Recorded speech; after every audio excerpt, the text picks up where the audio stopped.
Dude, is that an animatronic? No way that's CGI. It looks too real. Look at that. It looks amazing. Alright, before I start the video, I actually found some pictures of me as a kid. So here's little me, probably in 2002, holding up the JP3 VHS.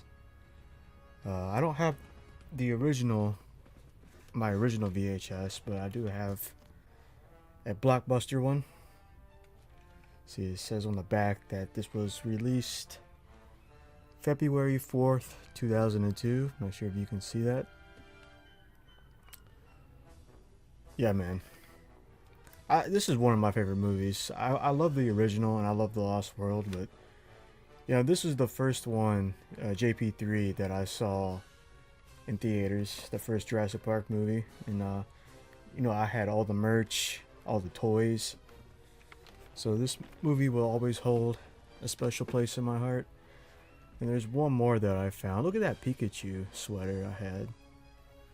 That was epic. But there's one more that I found. Here's a little me, probably in 2002 again, holding a JP3 book. You can see all the mess I made in the background. And look at the old VHSs that we had. See, I think that's Cinderella. I don't know what, can't really tell what these are. Look at the old Super Nintendo. And a very old TV that my mom had since the 80s. Yeah, look at this. What a time to grow up in the early 2000s. Alan. And I love like how the Pteranodon kind of emerges from the fog, kind of like a monster in a monster movie. See, that looks epic. I think that's a guy in a... this is not CG. I think that's a guy in a suit. They kind of did like Stan Winston Studio did like some suitmation. Obviously, this part's CG. Yeah, dude, this CG looks incredible. 25 years ago, and this still hasn't been topped. Yeah, the babies look practical too. Billy was my favorite character in JP3. I thought this scene was so awesome as a kid.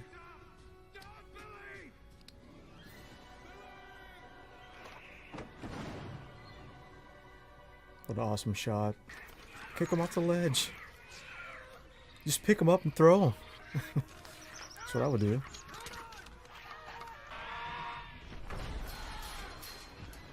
Dude, I cannot get over how good this CG looks. It's just incredible. Got practical effects, really good CG. I love the sound design of the Pteranodons. So right here, there's a guy controlling. It's not an animatronic. I think it's more suitmation, and this is CG. So yeah, this is the guy in the suit right there. This part, right here. Aw, I hope that Pteranodon lived, but I don't think so. Actually, let me pause it right here. I actually have, if I can reach it. So this is one of the toys that I found that I still have from Jurassic Park 3, as you can see from the stamp. So this is my Pteranodon that I had as a kid. Had this for 25 years. The wings are a little flappy. It's not, they don't really hold up anymore. Oop, didn't mean to hit my mic. But yeah, look at that. I need to put new batteries in it. Probably corroded and shit. But yeah, just found this recently. I had so many toys from Jurassic Park 3. And now I'm like down to like, I think I found 3. So yeah, this is my Pteranodon. I had a purple one. I remember, like a purplish blue one. A lot bigger than this one. But I sold that shit back in the day. So here's my action figure of Billy that I found. Looks nothing like the actor, but still cool nonetheless. I believe this came with an actual parachute, but I don't have that anymore. I think Billy should have died. They shouldn't have brought him back. Oh my god, that voice crack. Across the river. That's embarrassing. He had to be like, what, 13 or 14? Shooting this film, going through puberty. That's rough, man. I love this shot. Dude, that looks... wow. Holy shit. That looks real. Look how real that looks.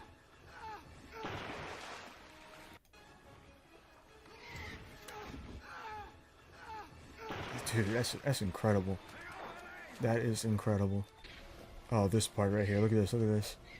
This is my favorite part. Dude, is that an animatronic? No way that's CGI. It looks too real. Look at that. It looks amazing. Alright, was that actually... is that a stunt person? That did not look like Dr. Grant at all. I think that was a stunt guy. Yeah, I can't tell.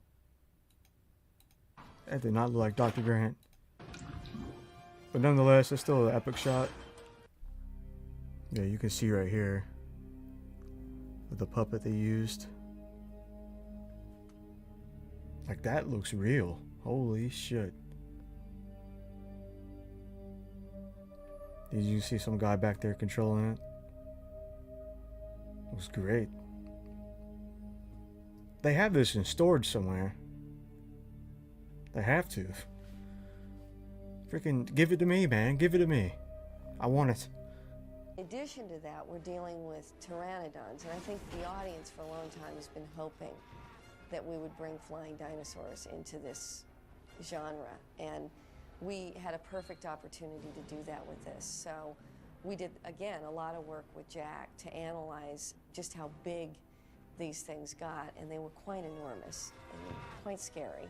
And we put together a fairly intense scene that probably defines this movie as being what's different from the other two. The Pteranodon is one of the things that Hammond's company was doing without telling anybody about it. They were hatching a lot of different dinosaurs that they didn't admit to, and when they moved out, they basically left the cages open and everybody got on the boats and planes and got out of there as quick as they could. So there are a lot of things running around that nobody Wash your knows about. hands after that. Oh my God. What is it? It's a bird cage. For what? The fascinating thing about why I think these movies have worked so effectively is that they still utilize all the tools of special effects. What Stan Winston Studios has continued to do is they keep moving the bar with regard to what they're doing in the world of animatronics. Okay, so the and babies puppetry. were And animatronics. Stan Winston's They look great. studio and the people who work there There's have the brought full a scale spino. tremendous amount. So this Velociraptor in the movie, actually, if I could reach it. Actually, I still have the toy. It's a lot of yellowing over the years, but yep, still have it. Alan.